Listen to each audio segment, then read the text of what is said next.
Joel, I got to thank you so much for being back on the All Bets Are Off podcast by popular demand because you won Guest of the Year for 2025. So are you going for 26 now? I mean, I'm amazed I won 25. So sure, why not? I'll go ahead and officially submit for that. You never know. You made it through four tough rounds and came out at number one. So I know my listeners are going to be excited to hear from you again. So, what do you say we just jump into everything? Sounds good, dude. So, I know you have a new record coming out. And of course, I want to get into that. But I got to ask, how was the TSO tour this year Oh, or it was end of last awesome. year? I mean, great. I think it's certainly, if not my favorite tour, it was one of my favorite tours. The production was off the charts this year. They really upped the video game, the video wall in the back, as far as the content and the size of the video screen. And we incorporated drones this year, which is really fun. The drones would like kind of take shape over the lift in the back of the arena over the performers. One of the segments, I was lucky enough to be one of the people on there, so that was a really cool touch. And just musically, it's always solid and good. I feel like we do our best to play everything super tight, so it's that stuff that really kind of turns into the show itself, if that makes sense. That's such a huge part of the TSO show, is just the production itself. Yeah, and oh my God, it's like I've said this before when I had you on. It's such a juggernaut, and it just continues to grow. It's really incredible. Yeah, it's really awesome to be a part of, man. I mean, it's like staggering right now for me sometimes to go, I've been doing this since 2010. So that it's like a wow, I guess this has really turned into like the gig with like longevity and everything as far as that goes. Mhm. Certainly I've had a lot of great gigs over the years, but in terms of the longevity, 16 years now, it's like incredible. Well, that kind of is a great segue into what I wanted to talk about next, which is your new album that's coming out. But it's with your longevity and everything you've been doing. How do you even have time to record a solo record? Because you seem to be like the busiest guy in rock and roll right now. You're always doing something, playing somewhere, playing with someone. So yeah, let's talk about that. I'm just a guy that tries to be productive every day. So I usually just figure out when there's going to be the availability, the time to do that. Yeah, I mean it's been interesting along the road of having gigs, multiple gigs, or sometimes that fluctuates a little bit. But in terms of staying busy, playing live, and then still wanting to have the artistic outlet, the creative outlet of recording and releasing my own music is, it's been challenging at times. There were moments there where it was definitely like put on the back burner, but I seem to do all right with it right now. If I look at it, I just try to do it very methodically. I liken the creativity thing to just like turning on the faucet, and like it Mm. better be there where you go to do it. I mean, if you're any good, I feel like you can do that. So when it came to putting these songs together, I decided to go with a totally clean slate. Some of the albums, so I should also say, for people that aren't familiar with it, like years ago, I did 3 albums that were instrumental, Mhm. primarily instrumental, under Joel Hoekstra. Mhm. Those sounded just like kind of like you'd expect a solo guitar record to sound. A lot of guitar playing. So like a couple of them were kind of fusiony, rock fusion, and loose description. But then one of them was like fingerstyle acoustic. Mhm. And so it was a lot about just the guitar playing itself, instrumental stuff. And then that was kind of before everything kind of took off for me in the hard rock scene. And then once I had Night Ranger and Rock of Ages, Trans-Siberian Orchestra, Whitesnake, etc., the fans were going back and listening to that stuff, and they were like, what is this? And like, dude, you should release some rock solo music. So that's when I decided to go with this Joel Hoekstra's 13 Mhm. moniker. It's more or less like a project name, Yeah. more than a solo name, because I sort of fashion it to sound like a band. Now the hitch being, I do all the writing. I write the not just the guitar riffs, but the lyrics and the vocal melodies and everything. So oversee the mix, oversee the artwork. Mhm. Uh, but I fashion it to sound as if it's more like a band. That's always been the sound of this style of music that's appealed to me more than making, I don't know, like another instrumental guitar record where it's all about the guitar chops and things like that. Mhm. Uh, I make this a little bit more about the songs and trying to make cool songs for like general like fans to be able to like listen to, not just musicians, if that makes sense. So Yeah. that's what got me into that style of music, and that's what got me into guitar. So it's kind of I look at these records like they're kind of a tribute, more or less, to what made me want to play guitar in the first place, and kind of connect to. I mean, sometimes I wear the influences on my sleeve, like in the you can kind of hear like, oh, okay, he's coming with whatever. I tried to tip my cap on this one to like, hey, this is kind of like Queensryche kind of riff, or like, Mm. a Dokken kind of riff, or I just try to tip my cap to my influences. In general, it's always been like a Dio through Foreigner as far as heavy versus light. Mhm. Um, there's been other things that have kind of poked through, like you'll hear an AC/DC kind of track on the last record, or a Zeppelin-y thing. And it's all about my influences that got me going. So with the new record, I know that there's already 3 singles out from it, and they're badass songs. Like they're this, it's already fantastic. So if I have this right, the new record's called "From the Fade," correct? Yeah, that's right. So with the 3 songs that you've put out so far, what made you choose those 3 songs to be the ones that kind of spearhead the record? Uh, I would say The Fall was the first single released with a visualizer that people can watch, or of course stream it on all the platforms right now. Mhm. But that kind of had a good mix of like hooky and a little bit heavier. And then You Can Give is a little bit more like, I'd say a lot of the record is this time around. It's a little bit heavier. Mm. Not necessarily by design, a little bit because Girish Pradhan is the lead singer on this. I should shout out the lineup real quick while we're on that topic. The drums are always Vinny Appice on these. So Mhm. this is the fourth album from my project, from Joel Hoekstra's 13. Okay, so Vinny Appice on drums, Tony Franklin on bass, Derek Sherinian on keyboards, and the lead background vocals, I'll shout out first. Jeff Scott Soto does them for me, and that's Oh just because wow. we're longtime friends. And obviously, he's totally overqualified for that. I like to say he's the most overqualified backing vocalist in rock history on these. And then the lead vocals have kind of gone. Russell Allen and Jeff split them on the first record, Dying to Live. Mhm. And Running Games was Russell Allen. Crash of Life, which was the third record, that I switched to Girish Pradhan on lead vocals, who's like a phenom from India. He kind of found some fame here in the U.S. this year, kind of went viral with his appearance with his band on America's Got Talent. Mhm. So a lot of people became familiar with him in the States the last year or two. And so he sang. Girish once again is on From the Fade. So tried to keep the lineup consistent, so there's some consistency to this, like project, and it has a sound to it. Yeah. And that way I can kind of veer around a little bit in terms of writing and still have it kind of sound like, all right, yeah, this all fits together and makes sense. Okay. No, that makes total sense to me. And I got to reiterate real quick before you continue is that these songs that are already out, they're just so incredible. And I listened to the first 3 records, and so far from what I'm hearing for this one, it is like it's sonically just blowing me away. And we're only 3 songs deep. So, um, what's the release date for the rest of the record? Well, the album itself comes out February 27th, and I think there's like what they call a focus track, like another single release the day of the record. Oh. That's the standard release thing with Frontiers. There'll be like a few singles that come out. Should mention this is all on Frontiers Music SRL, and they've been really cool, man, on all these albums. I have to say they've given me like full artistic freedom. They've never said like, Rick, can you write it like this, or can you write it like that? Or they've never said no to a song. They basically are just like, yeah, record an album, man. We're cool with what you do. So that's been really great, as far as just being able to have a creative outlet, because that's all I'm really looking for with these.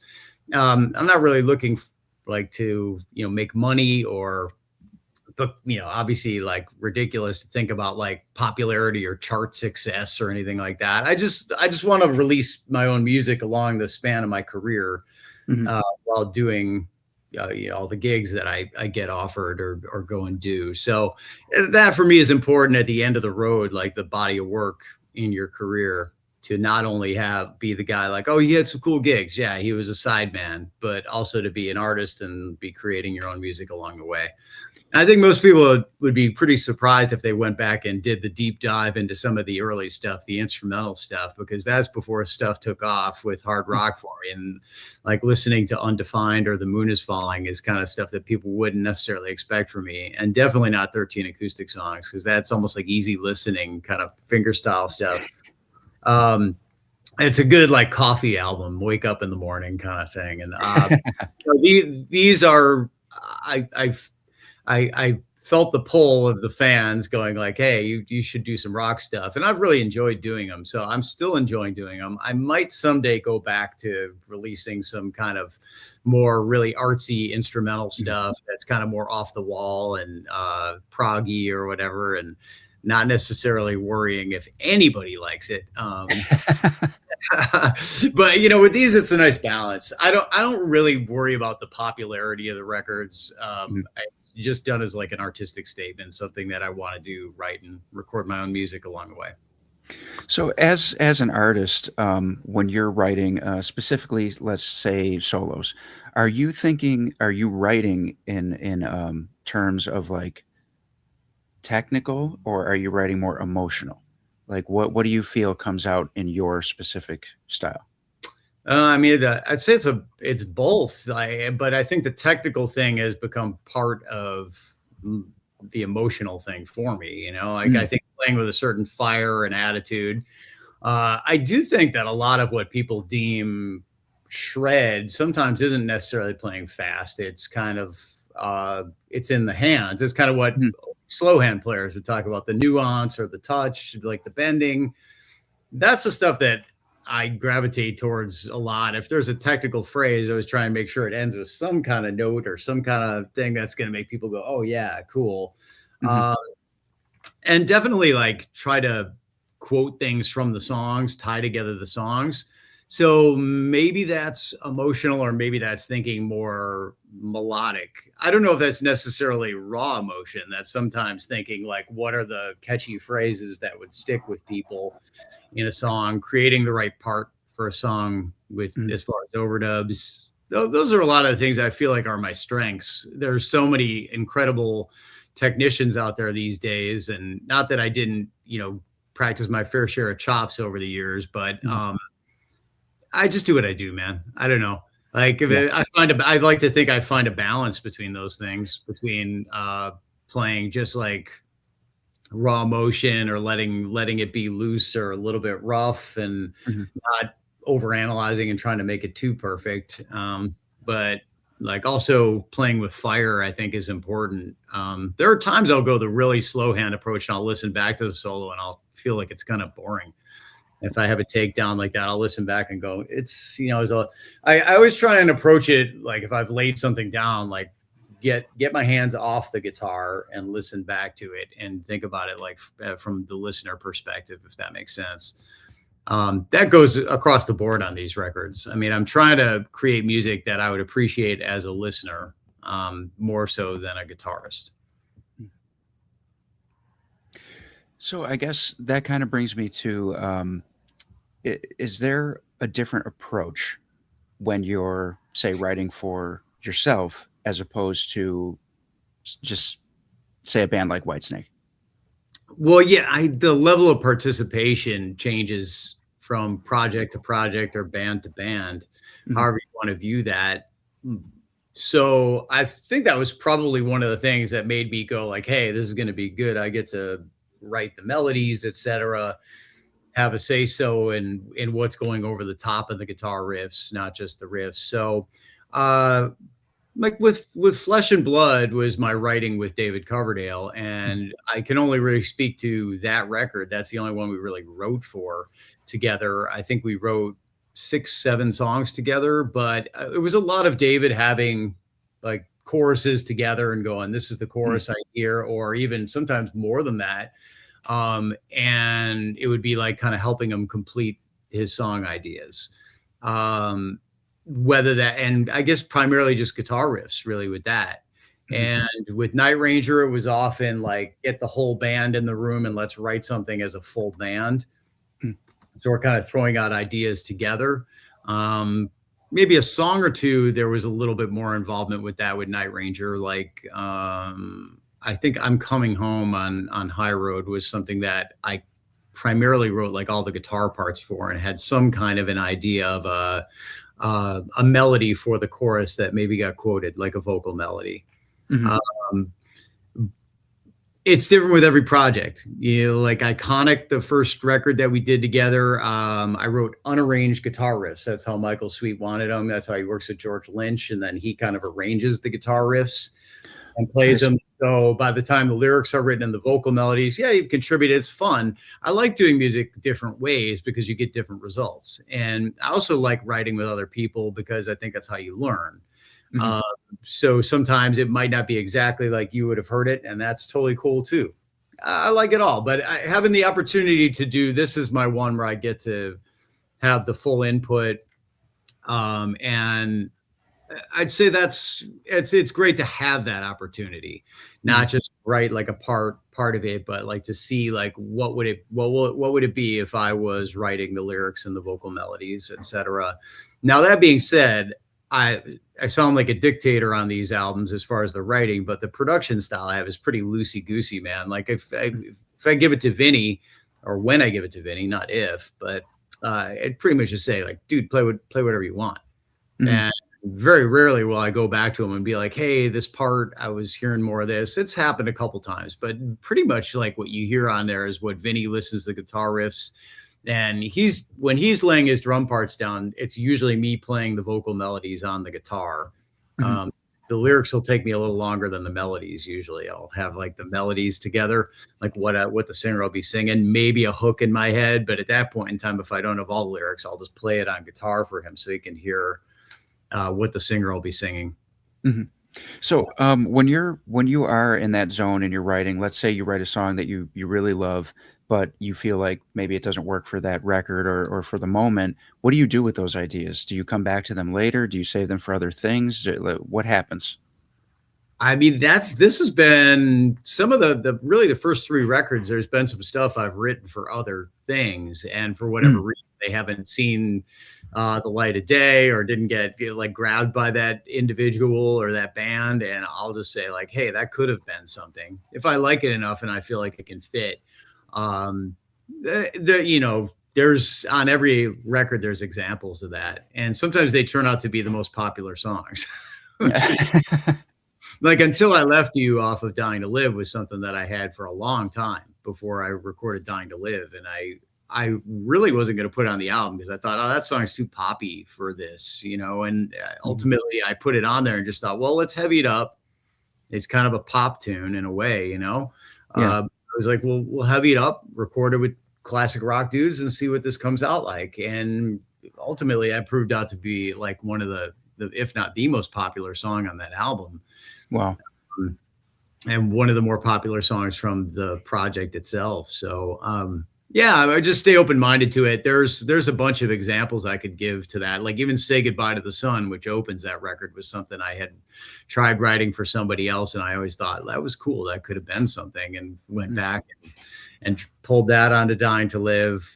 So most of the records have something like that, where there's like maybe four pre-existing ideas, and then I'll write the Mm. rest. This was the first one where I was like, I'm just going to go all right now, like wipe the slate clean. And I think some of the heaviness that comes from this one, it's a little bit more metal than the other ones for sure. It's definitely Okay. melodic hard rock, but uh, the riffs get a little more metally and dark.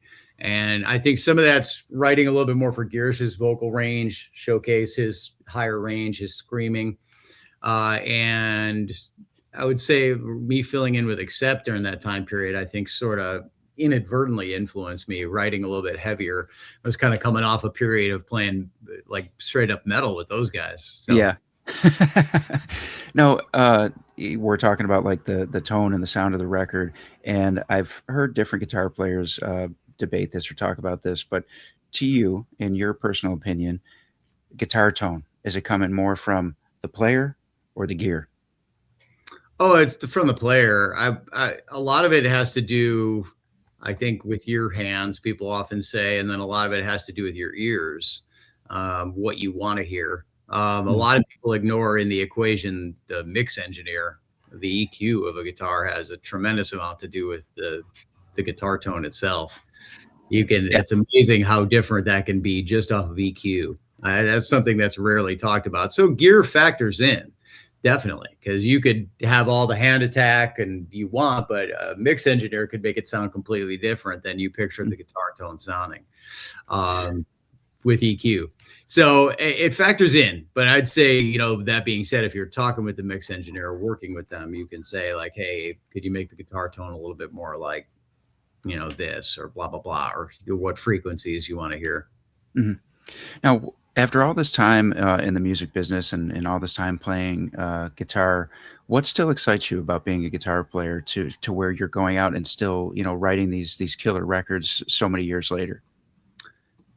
I think for me at this stage of the game, it's just kind of more or less that none of this really should have happened for me where I grew up and how I grew up. I mean, I was just kind of a kid from a poor family in the suburbs of Chicago.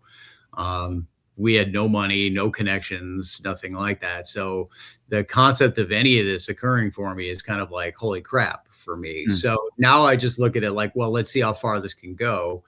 And I just try to do that by looking at it the very, I guess, just like dedicated, like workman like attitude in a way, right? The creativity I feel like is always there for me. If I want to write a certain style or, I mean, I can, if people go back and listen to like The Moon Is Falling, they'll go like, holy crap, this guy can write some really out there stuff.